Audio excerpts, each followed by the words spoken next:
নমস্কার, Lakshmipriya cooking kitchen চ্যানেলে আজকে একটা নতুন রেসিপি নিয়ে আসছি। দেখো এই কত বড় একটা ছাঁচি লাউ নিয়ে চলে আসছি।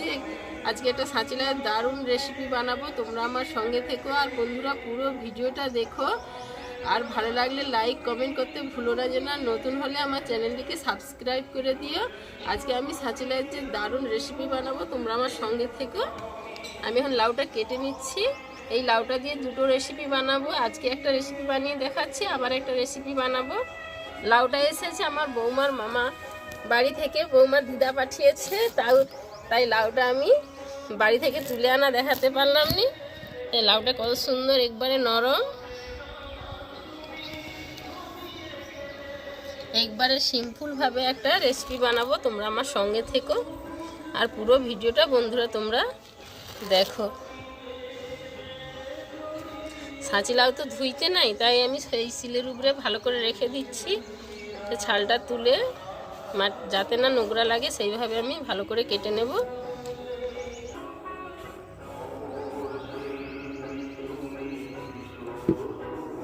আমরা তো আমাদের ভাষায় আমরা ছাঁচি লাউ বলছি। বন্ধুরা তোমরা কি লাউ বলো এটা আমাকে কমেন্টে জানাবে।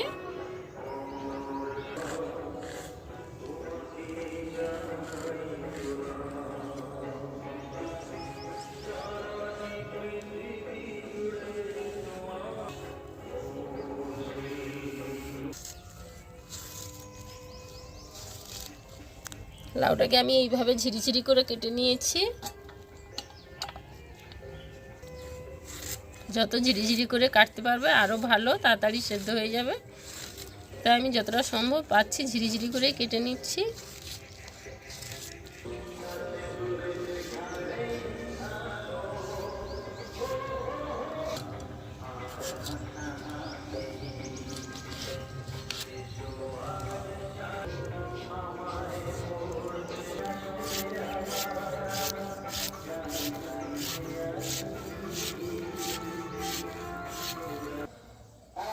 লাউটাকে আমি ঝিরিঝিরি করে কেটে নিয়েছি। আর বাদ বাকি দেখো হাফেরও বেশি লাউটা রেখেছি। পরের ভিডিওতে এই লাউটা দিয়ে একটা দারুণ রেসিপি বানাবো, সেটাও তোমরা সঙ্গে থেকো দেখো। এখন আমি যে লাউটা এখন কেটে নিয়েছি, এখন উনুনটা জ্বেলে দিচ্ছি। আমি একদম সিম্পলভাবে একটা রেসিপি বানাচ্ছি, তোমরা পুরো ভিডিওটা দেখো। এখন আমি উনুনটা জ্বেলে নেবো, কড়াটা বসিয়ে দিচ্ছি।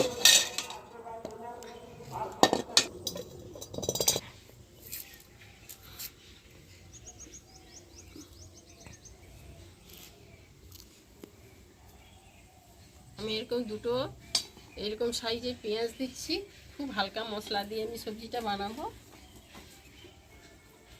পেঁয়াজটা আমি এখন কেটে নিচ্ছি।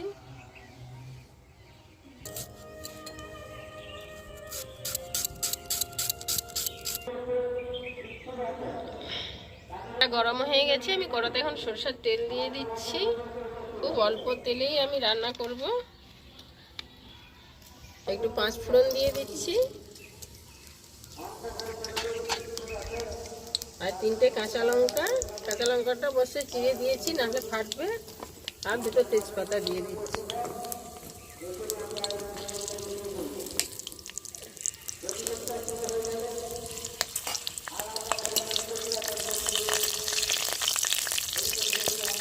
আমি কুটে রাখা পেঁয়াজগুলো দিয়ে দিচ্ছি।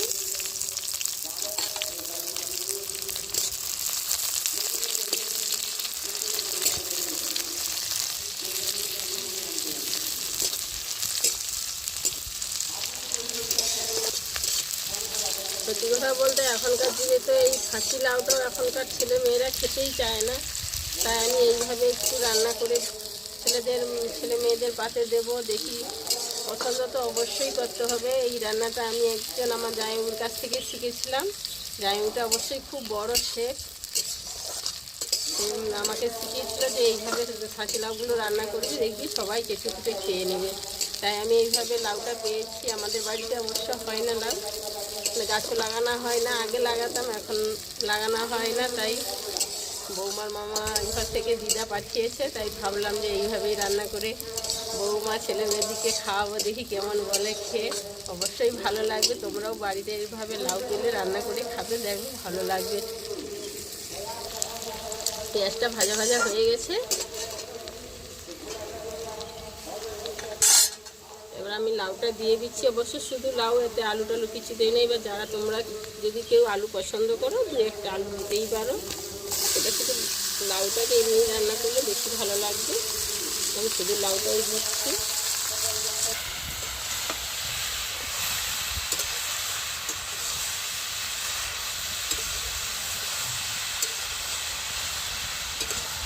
লাউয়ের মধ্যে আমি পুরো পরিমাণ মতো নুন আর হলুদটা দিয়ে দিচ্ছি।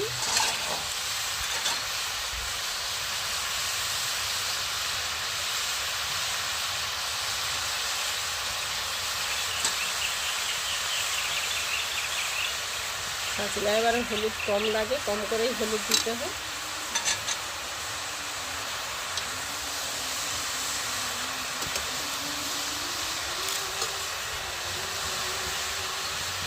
লাউয়ে এমনিই জল বেরিয়ে যায়, জল দেবো না। একটু ঢাকা দিয়ে দিয়ে আমি লাউটাকে সিদ্ধ করে নেব।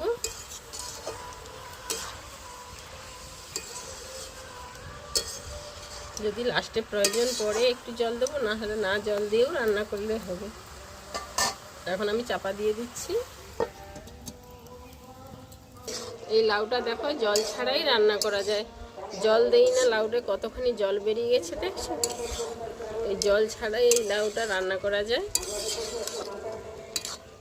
কতটুকুন গলে হয়ে গেছে আর কতটা সিদ্ধ হয়ে আসছে। আবারও আমি ঢেকে ঢেকে এটাকে ভালো করে সিদ্ধ করে নেব। এটা তো খুব সিম্পলভাবে রান্না করছি, শুধু একটু জিরে বাটা দেবো। তাই এই যে জিরেটাকে আমি এখন বেটে নিচ্ছি।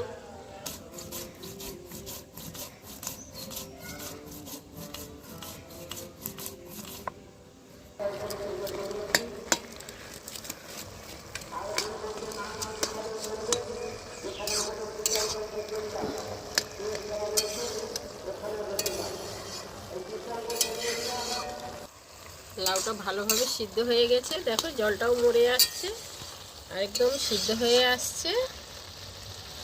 আমি এবার দেবো দুটো ডিম। ডিমটাকে আমি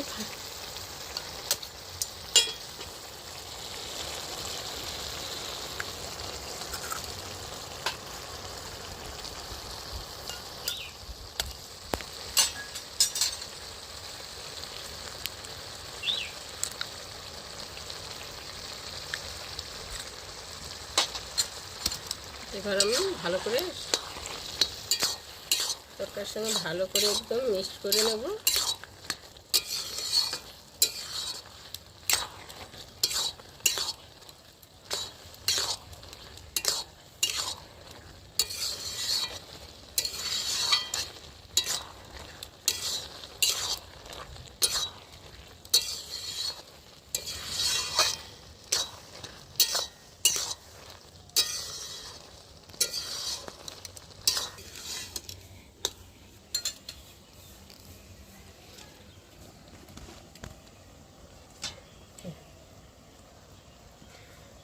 তরকারিটা হয়ে আসছে। তরকারিটা একটু মিষ্টি স্বাদ আনার জন্য আমি উপর থেকে একটু অল্প চিনি দিয়ে দিলাম।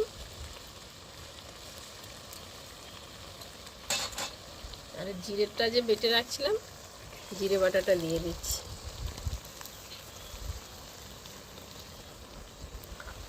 জলবিহীন কিরম তরকারিটা রান্না হয়ে গেল। এবার ভালো করে জিরেটাও ভালো করে মাখিয়ে একদম মিক্স করে নেব।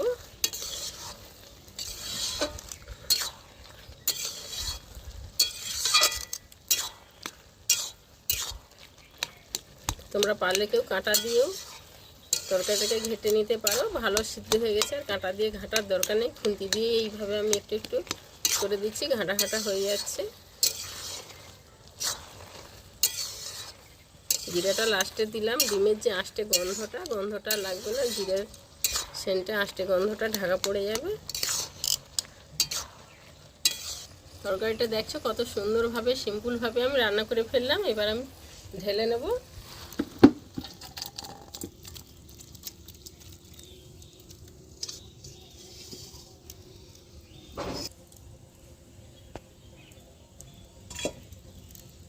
কত সহজেই লাউটা আমি বানিয়ে ফেললাম। দেখলে তোমরাও এইভাবে বাড়িতে বানিয়ে খাবে, দেখবে খুব সুন্দর হবে। আর সাঁচি লাউ খাওয়া স্বাস্থ্যের পক্ষে খুব ভালো। আর বন্ধুরা তোমরা পুরো ভিডিওটা দেখবে, আর ভালো লাগলে লাইক কমেন্ট করতে ভুলো না যেন। পুরো ভিডিওটা দেখার জন্য ধন্যবাদ। টাটা, আজকের মতো ভিডিওটা আমি শেষ করলাম।